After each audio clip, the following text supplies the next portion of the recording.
स्वागत है आप सबका मेरे इस नए चैनल एवीडी व्लॉग्स में। अभी हाल ही में मैं और मेरे दोस्तों ने उत्तराखंड में स्थित नीम करोली बाबा के कैंची धाम जाने की योजना बनाई। कैंची धाम उत्तराखंड राज्य में भीमताल से 18 किलोमीटर दूर पहाड़ों के बीच बनी घाटी में बना एक प्रसिद्ध मंदिर है। कहा जाता है कि नीम करोली बाबा ने इस जगह पर हनुमान मंदिर की स्थापना की थी और यहाँ अपना आश्रम बनाया था। वैसे तो उन्होंने अपना आश्रम देश के और भी कई अलग राज्यों में बनाया था, पर इस जगह का एक विशेष महत्व है। यहाँ बाबा नीम करोली जी की एक जीवंत प्रतिमा है, जिसके दर्शन से ऐसा लगता है कि वो अभी भी वहां समाधि में बैठे हैं और जैसे अभी बोल पड़ेंगे। हम 5 दोस्त हैं, मैं, अवधेश, हिमांशु, कुणाल, विशाल और कौशिक। अपनी कार से हम रात के 10 बजे दिल्ली से नैनीताल के लिए रवाना हुए। पूरा मस्ती मजाक हंसी ठहाका करते हुए हम रात भर सफर करते रहे। फिर हम एक चाय की दुकान पर रुके और पता चला कि वहां अदरक नहीं था। फिर आगे हम एक दूसरी दुकान पर गए। वहां हमने पेटीज खाने की सोची, पर वहां पेटीज नहीं थी। उस दुकानदार ने हमें ब्रेड पकौड़े खाने का ऑफर दिया, पर जब हमने ब्रेड पकौड़ों पर नजर डाली तो ऐसा लगा कि वो सदियों के बने हुए वहां रखे हैं और ईंट की दीवारों की तरह एक के ऊपर एक सजा कर रखे गए हैं कई दिनों से। लगता था जैसे कई दिनों के बाद हम उसके पहले ग्राहक थे। फिलहाल हमने नमकीन का एक पैकेट लिया और आगे बढ़ गए। एक बार फिर हंसी ठहाकों का दौर शुरू हुआ। विशाल भाई कार चला रहे थे और हिमांशु फोन पर मैप के अनुसार रास्ता बता रहा था। आधी रात तक सभी को जोरों की भूख लगी थी, पर हम जिस दुकान पर उतरे वहां भी बदकिस्मती ने हमारा पीछा नहीं छोड़ा। हमने पनीर की सब्जी की फरमाइश की, पर पनीर खत्म हो चुकी थी। हमने लस्सी की फरमाइश की, पर दही खत्म हो चुकी थी। उसने हमें मिक्स पराठे का ऑफर दिया, आलू प्याज गोभी मिक्स, पर उसके पराठों में आलू की आबादी कुछ ज्यादा ही थी और ढूंढने से भी उसमें प्याज और गोभी नहीं मिली। मैंने जब ये देखा तो रोटी दाल फ्राई मंगाई, पर उसके आने में सदियों लग गए। हालांकि किचन में धुआं ही धुआं उठ रहा था, जैसे आग लगी हो, पर वो सब न जाने क्या पका रहे थे। आधे घंटे के बाद रोटियां आती थी। इतना सब्र हम में से किसी के पास नहीं था, तो हमने आगे बढ़ जाना ही उचित समझा। करीब 4 बजे सुबह हम काठ गोदाम में थे। वहां उतरकर हमने चाय और बन मक्खन ली। विशाल भाई लगातार कार चला रहे थे तो उन्हें जबरदस्त नींद आ रही थी, तो 15 मिनट के लिए वो सोने चले गए। काठ गोदाम में सुबह का नजारा बड़ा विचित्र था। चाय पीते पीते हमने कई लोगों को गुस्से में डंडा लिए सड़कों पर सुबह सुबह टहलते हुए देखा। उन्होंने टहलते टहलते एक नजर हमारी ओर डाली। ऐसा लगा वो हमें अब डंडों से उड़ा देंगे। कुणाल, जो सड़क पर चहलकदमी कर रहा था, उनके रास्ते में गलती से आ गया, तो बूढ़े आदमी ने कुणाल को जोर से घूर कर देखा और अपने डंडे पर अपनी मजबूत पकड़ बनाई। हम लोग दूर से ये नजारा देख रहे थे। हमारी चाय डर के मारे गले में ही अटक कर रह गई।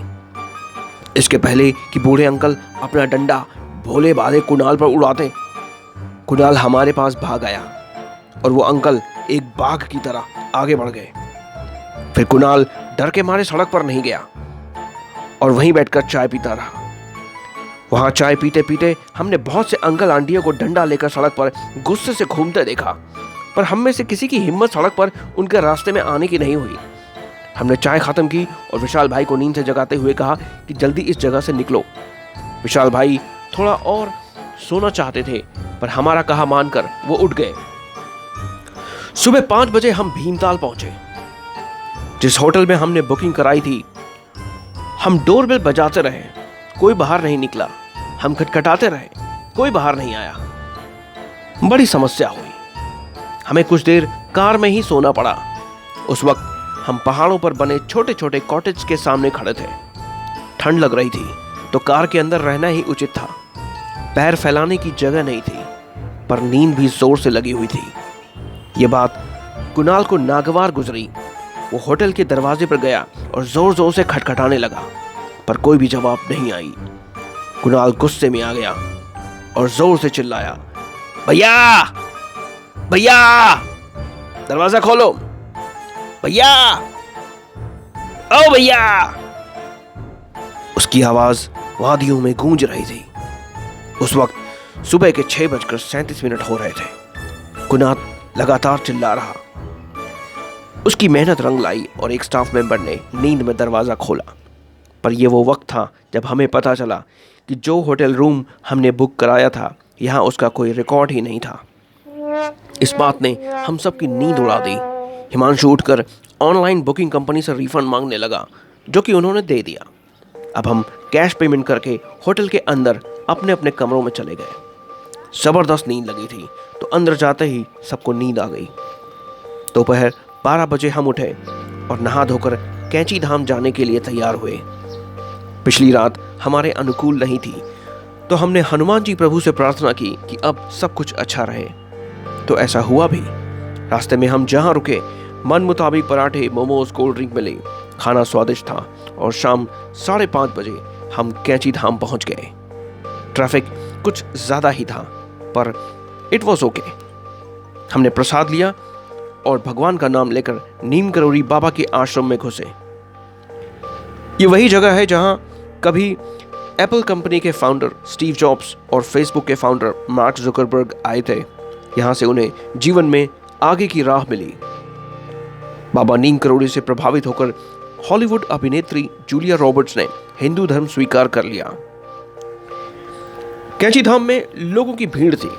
सब अपनी जिंदगी में चल रहे उतार चढ़ाव से परेशान, भविष्य की उज्जवलता की कामना लिए बाबा नीम करोड़ी जी के आश्रम पहुंचे थे। कैंची धाम के प्रांगण में बाबा नीम करोड़ी जी की एक जीवंत प्रतिमा थी। ऐसा लगता था कि वो भी बोल पड़ेगी। साथ ही में हनुमान जी, लक्ष्मी नारायण जी और भगवान शंकर का मंदिर था, जिसके सामने माता विंध्यवासिनी का मंदिर था।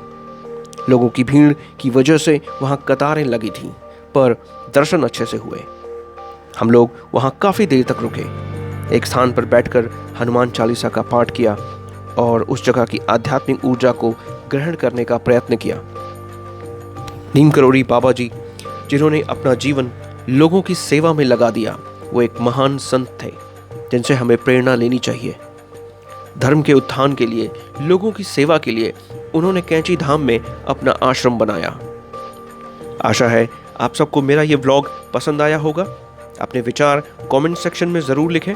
अगर वीडियो पसंद आया हो तो अपने दोस्तों और रिश्तेदारों में शेयर करें। अपने जीवन के मूल उद्देश्य को समझने के लिए बाबा नीम करोड़ी द्वारा स्थापित कैंची धाम की यात्रा जीवन में कम से कम एक बार अवश्य करें। जय श्री राम, जय हनुमान, जय बाबा नीम करोड़ी।